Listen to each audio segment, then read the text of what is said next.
Assalamualaikum warahmatullahi taala wabarakatuh dan selamat sejahtera. Apa khabar para pelajar pada hari ini? Hari ini kita akan memasuki kuliah pengurusan perniagaan bagi bab 3 pengurusan sumber manusia jam yang ke-2. Sebelum itu, mari kita sama-sama ulang kaji apa yang telah kita pelajari pada jam yang pertama. Pada jam yang pertama, kita telah mempelajari proses pengurusan sumber manusia yang pertama iaitu perancangan. Di dalam perancangan sumber manusia terbahagi kepada dua iaitu ramalan sumber manusia dan juga analisis kerja. Di dalam analisis kerja terbahagi kepada dua iaitu huraian kerja dan juga spesifikasi kerja. Okey. Setelah kita pelajari pengenalan sumber manusia dan proses pengurusan sumber manusia iaitu perancangan, jadi hari ini kita akan memasuki proses pengurusan sumber manusia yang ketiga iaitu perekrutan. So, apakah yang dimaksudkan dengan perekrutan? Perekrutan merupakan satu proses mengenal pasti dan menarik minat calon yang berkelayakan untuk mengisi jawatan kosong dalam organisasi. Maksudnya dekat sini, perekrutan adalah satu proses supaya syarikat-syarikat dia akan mencari calon-calon yang layak untuk mengisi jawatan kosong. Dia akan cari, kemudian dia kena kenal pasti. Dah kenal pasti, dia akan tariklah minat calon tersebut untuk mengisi jawatan kosong.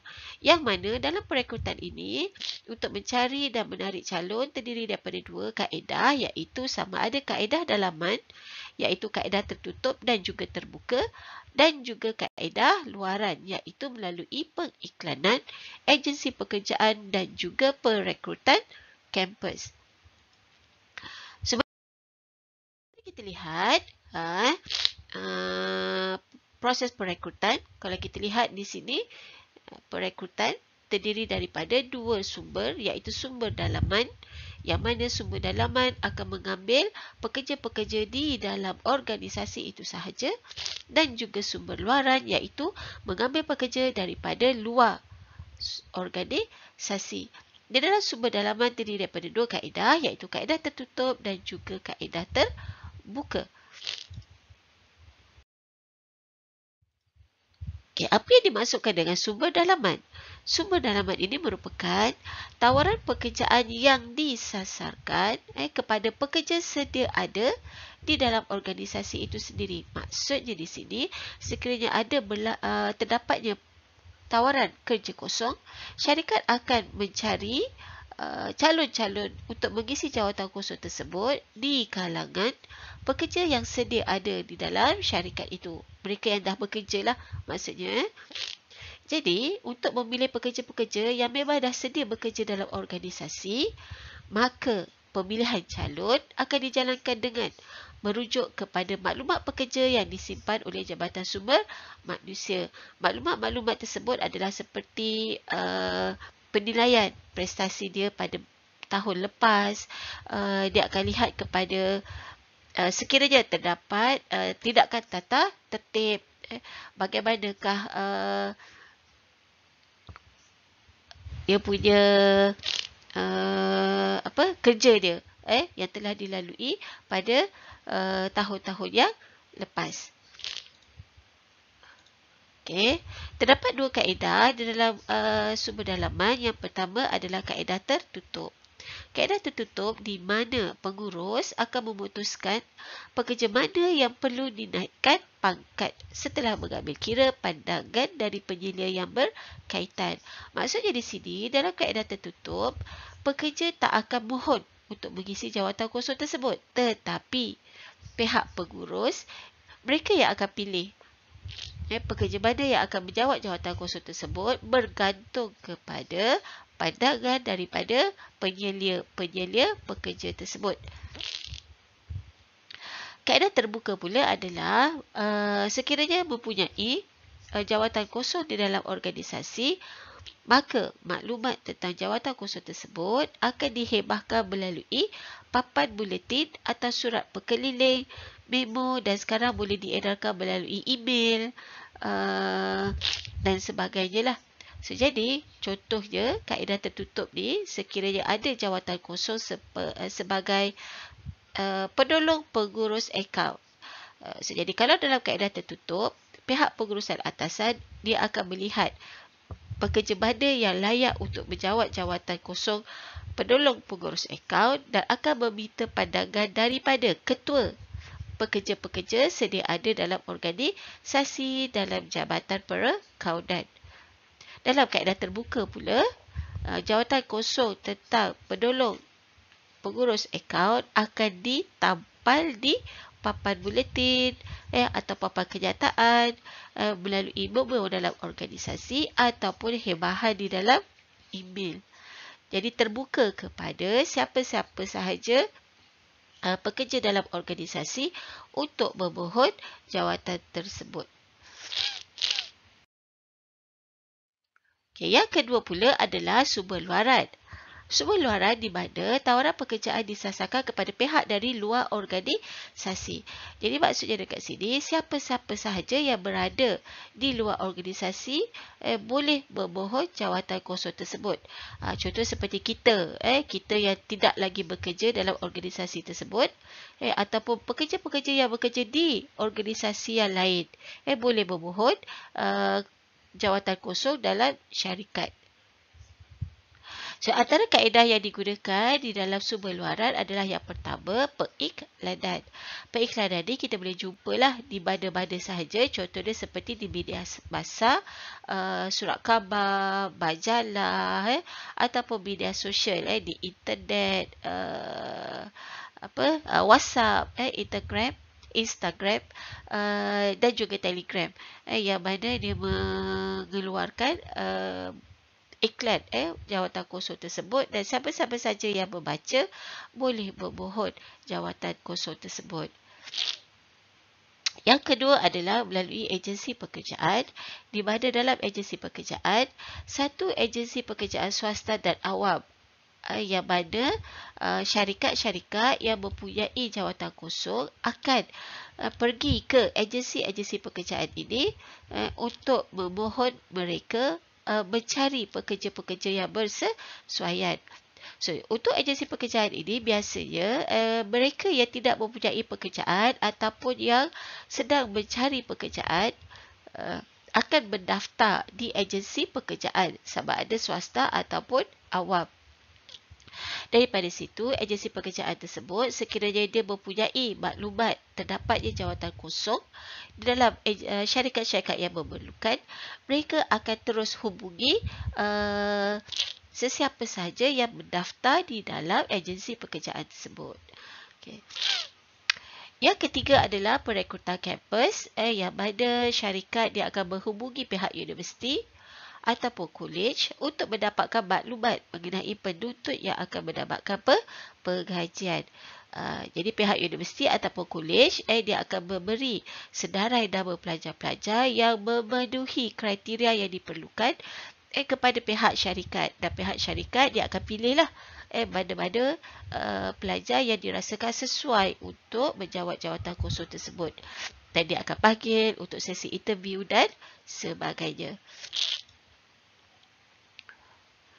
Okay.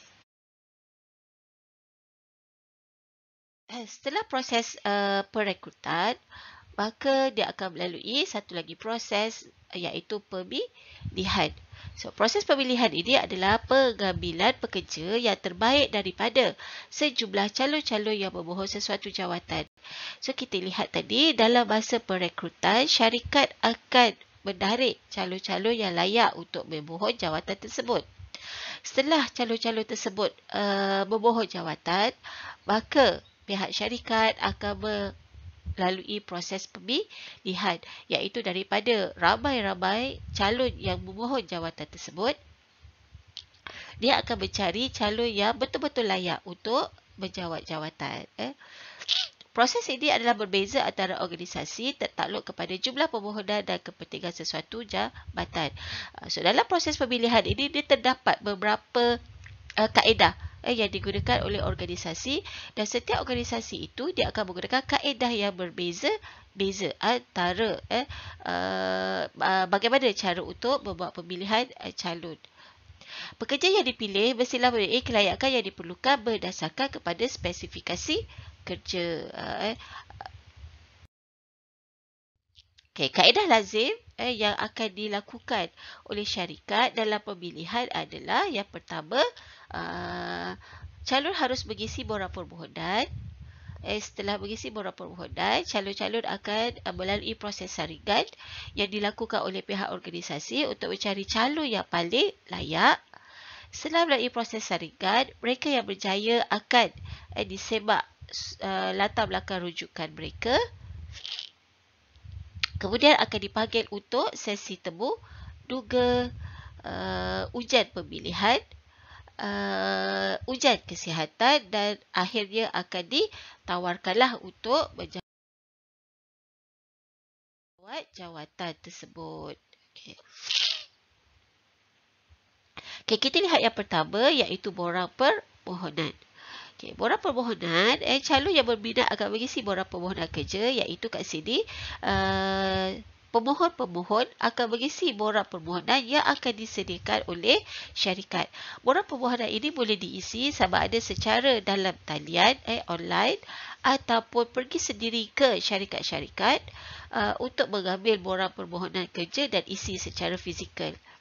Tetapi perlu diingatkan bahawa di dalam mengisi borang permohonan, calon perlulah menyertakan maklumat peribadi, iaitu mungkin resume atau curriculum vitae, yang mana di dalam resume tersebut akan mengandungi nama, alamat, tahap pendidikan, pengalaman kerja, dan disertakan dengan salinan sijil-sijil yang disahkan.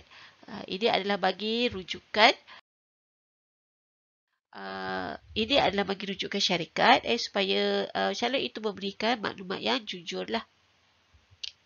Yang kedua adalah saringan. Setelah mengisi borang permohonan, calon-calon haruslah melalui proses saringan yang mana syarikat akan melakukan tapisan awal ke atas borang permohonan bagi memilih calon yang memenuhi syarat untuk dipilih ke proses seterusnya. So, ia akan menyedarai pendekkan calon-calon yang berkelayakan dan mengedepikan calon-calon yang tidak layak. Di dalam membuat saringan, terdapat beberapa perkara lah yang akan diambil kira oleh syarikat di dalam membuat saringan. Contoh dia seperti gaji yang dipohon, jantina, kemahiran-kemahiran yang dipunyai oleh calon tersebut, kelayakan akademik dan juga pengalaman bekerja. Mana-mana calon yang mempunyai ciri-ciri saringan yang paling tepat, maka dia akan dipilihlah untuk proses yang seterusnya.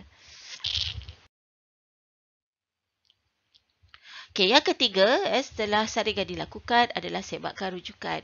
Sebakan rujukan ini dilakukan oleh syarikat untuk mengesahkan kebenaran segala maklumat yang diberikan serta mendapat maklumat tambahan mengenai calon. So, biasanya dalam sebakan rujukan ini, pihak syarikat, pihak pengurusan, dia akan menghubungi majikan terdahulu sekiranya pekerja tersebut telah bekerja, ataupun tenaga pengajar di mana calon belajar sekiranya ia adalah permohonan pertama ataupun calon tersebut belum lagi bekerja sebelum ini. So, sebakan rujukan ini dilakukan adalah untuk mengenali calon dan memberi maklumat tentang sikap, personaliti dan pengalaman kerja yang lalu. Jadi, pihak organisasi dia akan call majikan yang terdahulu dan tanyalah tentang personaliti pekerja-pekerja itu yang memohon jawatan, sama ada dia adalah individu yang boleh dipercayai, individu yang memang suka untuk bekerja, ada tak dia mendatangkan masalah di tempat kerja yang lama dan sebagainya. So, biasanya syarikat-syarikat sekiranya dia ingin mendapatkan maklumat-maklumat yang lain dengan calon, maka dia akan melakukan sebarkan rujukan. Okay, setelah melalui sebarkan rujukan, pihak organisasi dia akan membuat sesi temu duga. Dia akan panggil calon-calon yang telah disaring dan sebar rujukan untuk datang ke pejabat ataupun membuat interview temu duga secara dalam talian. Sekarang ada banyaklah platform untuk kita interview student, interview bakal-bakal pekerja secara Google Meet ataupun Zoom ataupun Microsoft Teams, yang mana dia merupakan satu komunikasi dua hala antara penemu duga dan juga pemohon untuk bertukar-tukar maklumat. Yang paling penting sebenarnya dalam temu duga ni adalah dia nak lihat secara berdepan, secara fizikal calon yang memohon sesuatu jawatan tersebut. Kalau dalam moral permohonan ada ditulis kat situ, kemahiran adalah berbahasa Inggeris dengan baik. Jadi dalam temu duga ini adalah satu platform yang sangat baguslah untuk pihak syarikat melihat sama ada memang betul dia mempunyai skill berkomunikasi bahasa Inggeris yang baik. Selain daripada itu, dia akan tanyalah maklumat-maklumat yang lain yang susah untuk diperolehi dalam moral permohonan.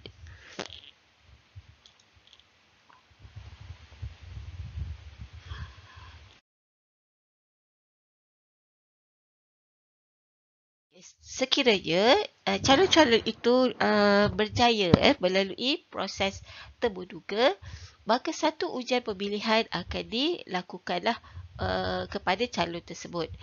Ujian pemilihan ini digunakan untuk menilai kelayakan yang ada pada seseorang pemohon dan mengenal pasti potensi pemohon sebagai bakal pekerja. Antara ujian pemilihan yang biasa digunakan oleh organisasi adalah ujian personality atau sikap.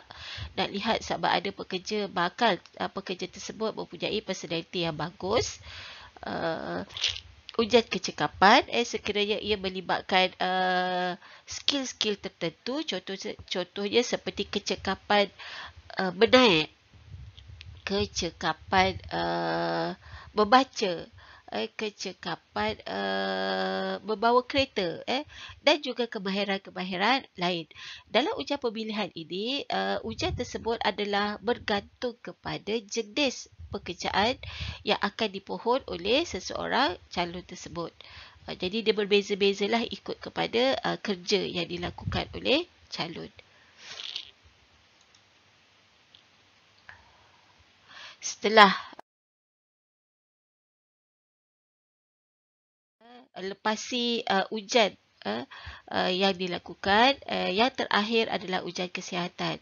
Dalam ujian kesihatan ini adalah untuk melihat sama ada tubuh badan calon itu sihat dan bebas daripada penyakit berbahaya. Antara ujian kesihatan yang biasa dilakukan adalah ujian dadah dan juga ujian pemeriksaan tahap kesihatan. Dia minta kita buat x-ray nak tengok sama ada kita punya paru-paru ni bagus ke tidak. Kalau macam sekarang, mungkin calon-calon terpaksalah menjalani ujian COVID-19 nak tengok betul-betul sihat ataupun tidak. Ada setengah syarikat yang kena buat ujian darah untuk melihat sakit thalassemia dan sebagainya. Kenapa perlu buat ujian kesihatan ini?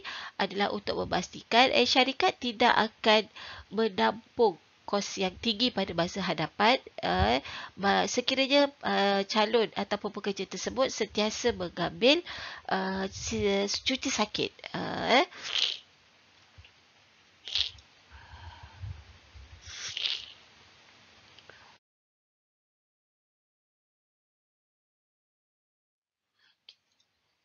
Setelah melalui proses pemilihan dan pekerja pun telah dapat diterima sebagai pekerja di dalam organisasi, maka proses perusahaan sumber manusia yang seterusnya yang akan dilalui oleh pekerja adalah orientasi. Macam student lah kan. Pelajar-pelajar pun masa masuk dalam KMJ akan melalui proses orientasi dan pada tahun ini proses orientasi dilakukan secara dalam talian. So, jadi apa itu orientasi? Dia merupakan proses memperkenalkan, menyesuaikan dan membudayakan pekerja baru dengan suasana pekerjaan dalam organisasi. Sebab dalam organisasi ini, setiap organisasi dia ada mempunyai budaya-budaya kerja yang berbeza-beza. Kerja dengan cepat, kerja dengan pantas, kerja secara slow and steady. Jadi, untuk memudahkan pekerja baru yang diambil bekerja dalam organisasi, maka perlu melalui proses orientasi lah supaya dia sesuai, dapat menyesuaikan diri dengan budaya kerja baru dalam syarikat. Jadi orientasi akan dijalankan kepada calon-calon yang berjaya dipilih. Biasanya dalam proses orientasi ini, pekerja-pekerja baru akan diperkenalkanlah dengan rakan-rakan sekerja yang lain. Di manakah letaknya jabatan-jabatan tertentu, kita punya meja di mana, bila waktu bekerja, pukul 8 sampai pukul 5 atau pukul 9 sampai pukul 6, dan ada waktu-waktu tertentulah dijalankan orientasi tersebut.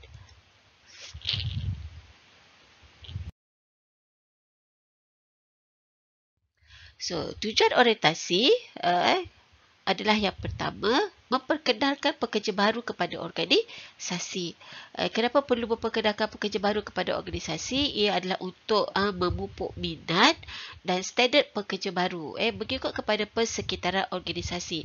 Dia mesti samalah dengan gaya kerja yang ada dalam syarikat tersebut, supaya nanti bila dia bekerja, dia tidak akan lari daripada mencapai matlamat yang sama. Yang kedua adalah membantu pekerja baru mengatasi perasaan bimbang, cemas dan malu. Ialah sebagai seorang pekerja baru, dia masuk dalam satu situasi organisasi yang berbeza. Mungkin dia tak ada kawan. Sebelum ni mungkin dia tak pernah kerja. Jadi akan biasa mengalami masalah bimbang, takut tak boleh melakukan kerja-kerja yang diberikan, cemas, khawatir, tengok rakan-rakan siapa, dan juga mempunyai sifat malulah. Jadi apabila melalui orientasi ini, maka ia akan dapat mengurangkan perasaan tersebut dan dapat memupuk keyakinan dalam diri pekerja-pekerja tersebut. Kerana pada masa orientasi inilah mereka akan dapat membina hubungan dengan rakan-rakan sekerja yang lain atau rakan-rakan sekerja yang baru, dan itu akan dapatlah mengurangkan rasa cemas dan juga malu pekerja baru tersebut.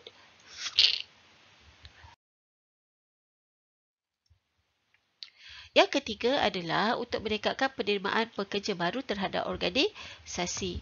So, apabila melalui orientasi, pekerja-pekerja akan diberi peluang untuk memahami dan seterusnya menerima nilai norma, kepercayaan dan pola tingkah laku ahli lain dalam organisasi. Dalam organisasi, kita tahu bahawa ia terdiri daripada lebih daripada 2 orang pekerja. Setiap orang dalam organisasi tersebut mempunyai tingkah laku kepribadian yang berbeza-beza. Oleh kerana itu, perlulah ada orientasi supaya pekerja-pekerja baru ini dapat menerima tingkah laku pekerja-pekerja lain dalam organisasi tersebut.